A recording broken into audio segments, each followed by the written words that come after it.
look maybe at the background of the war to see what this happened. And at the end, we will see that Israel is the one who initiated all these things. I'd like to bring in Sameh-Habeeb, who's got a question.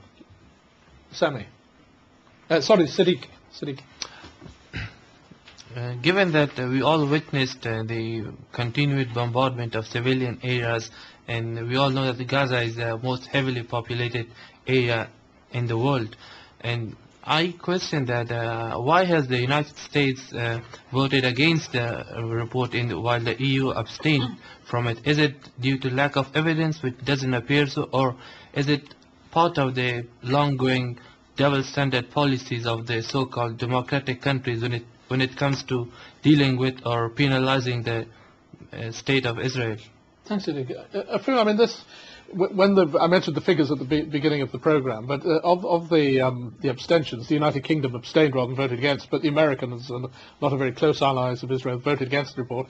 I think Ireland was the only country in Europe that actually voted for the report. So what's going on with these major Western powers that have done so much to cause the difficulties that we're talking about? Well, it's this political dance that we always see, and I think the sad thing is that we could have all predicted how this vote would go before the report had even begun.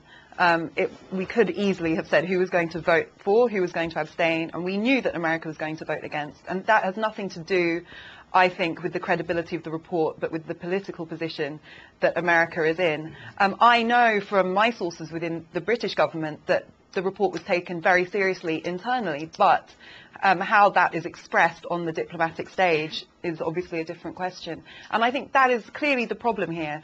The positions that people express are not based on the detailed findings of fact. They're based on the political positions that people take on both sides. And I think people on both sides are guilty of that. And that is what's hampering both the peace process, but also this report having any influence as well. When the US Congress has rejected this report pretty substantially, a lot of people, Eric, would say that there's a very effective Israeli lobby in the United States, politically, and campaign donations, particularly the Democratic Party, so that when they need to put a bit of pressure on the American government, it's quite effective.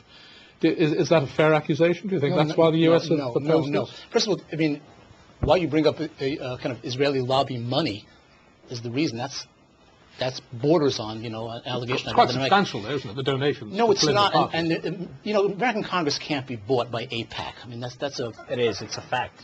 It's a fact. Being bought. If you believe the American government is controlled by Israel, or the mass media is controlled by Israel, if you believe those things, you actually meet the European Union. No, it's not the same thing. But you actually meet the European Union definition of an anti-Semitic charge. That's an anti-Semitic allegation, which I will not answer. I will not answer that. The reason why the Americans rejected the report, and rejected it before it even began, and the EU rejected it before it began, would not participate in creating the report.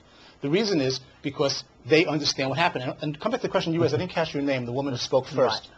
Right. You raised the point, why wasn't, the attacks in Israel investigated? The fact is, why did they have to wait until Israel's kind of counterattack to have a report? Why wasn't the Goldstone report commissioned last year when Hamas was firing 8,000 rockets against Israel? Why wasn't that seen as a war crime? They had to wait for Israel to retaliate, for the world to take an interest? When Palestinians are dying, the world takes an interest, but when Israelis are being rocketed, 8,000 rockets, is not a concern to the world. That's why the U.S. Congress reacts. But it's the disparity of death that triggers these accusations of the human rights bodies. Richard, you would like to say? I want to pick up on this business about the Israeli lobby in the United States. All of a sudden, the Jews are dominant and they're controlling the government because they're a Democratic Party and Jews tend to vote Democrat.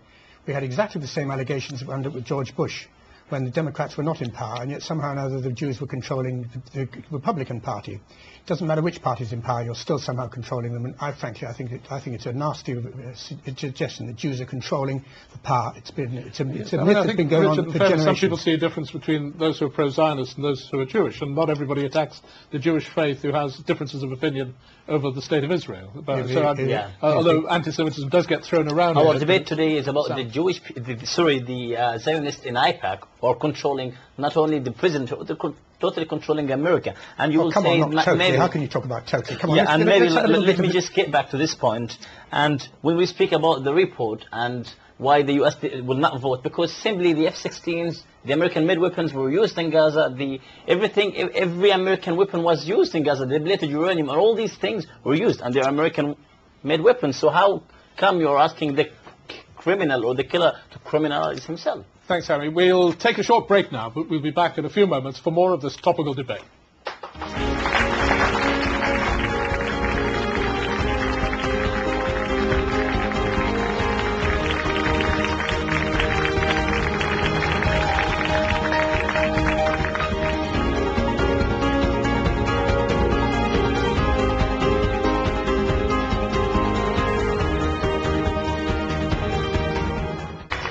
Welcome back to Forum. I'm Derek Conway, and today we're discussing the Goldstone report. Just before the break, Richard, we discussed this question about the position of the United States and European allies and NATO abstaining or voting against this report, with the exception of Ireland. Why do you think that the West, which has such strong human rights motivations and democracies, why are they standing back from this report? I think they find the same difficulty that any of us find on this northwest corner of Europe, to be able to pick your way through this terrible problem. Here you have two nations, which I don't know about you, but I feel great sympathy with both sides. I'm pro-Palestinian, I'm pro-Israeli. And how can I be otherwise, 2,500 miles away? If I was on the ground there, it might be a bit different. I might get drawn into one side or the other. He who makes sides takes sides, like I said before. I feel this program is beginning to make sides, and we're beginning to get a sort of this finger wagging. You Palestinians do this, you did that, and you Israelis, you did that. I think we've got it. Here we are, we're 2,500 miles away. I think we ought to be able to take some responsibility for the actions of our own side, as well as just criticizing the other side. I think that's something I'd like to nuance. I would welcome that immensely. Thanks for making that point, Richard. Gentleman in the front row, you had your hand up. Yeah, what would you like to say, sir? Is the reason that America hasn't accepted this report that they'd be setting a precedent for themselves in the future in their war on terrorism with the indiscriminate bombing of civilian targets or accidental bombing of civilian targets, where they could then be taken to some international tribunal?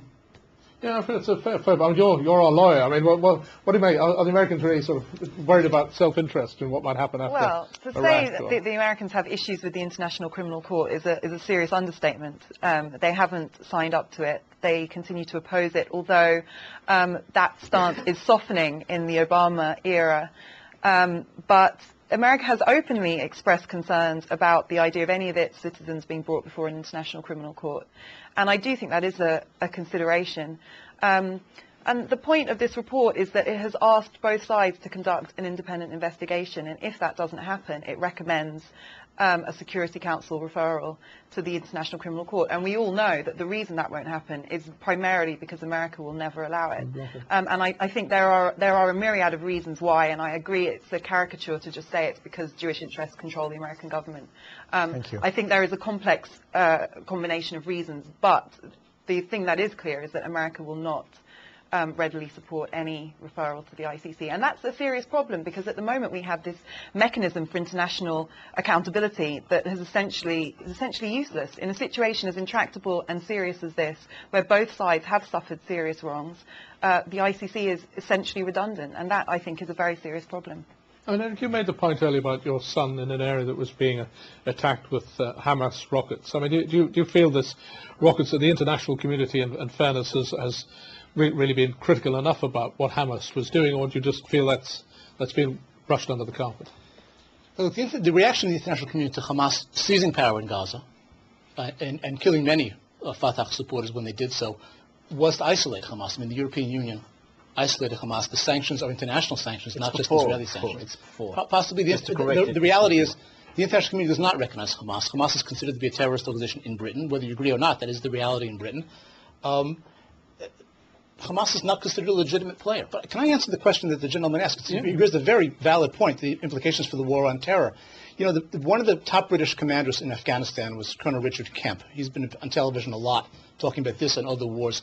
He drew the clear parallel between what Israel did in Gaza and what Britain is doing in Afghanistan and Iraq. His actual quote was, one sentence, he says, "There has never been a time in the history of warfare when any army has made more efforts to reduce civilian casualties and death than the Israel Defense Forces is doing today in Gaza." So he certainly would have agreed that Britain and the U.S. in their war on terror and their fighting in Afghanistan and Iraq certainly faced the same challenges the IDF faced in Gaza, and they are concerned about being accused of the same things. Yeah, and as I have a response from the Israeli rabbis for this answer about minimizing the casualties. It's permissible to kill the righteous among non-Jews if they are not responsible for the threatening situation. Rabbi Yitzhak Shapiro, who heads the Od Yusei Yeshiva in Yitzhar settlement in the occupied territories. And to let you know, many rabbis... Who is he? He is, but who is Rabbi Yitzhak Shapiro. Have you heard of him before? It's widely known. He's a big rabbi in Israel. He's one rabbi. He's a big, and we have many rabbis. In time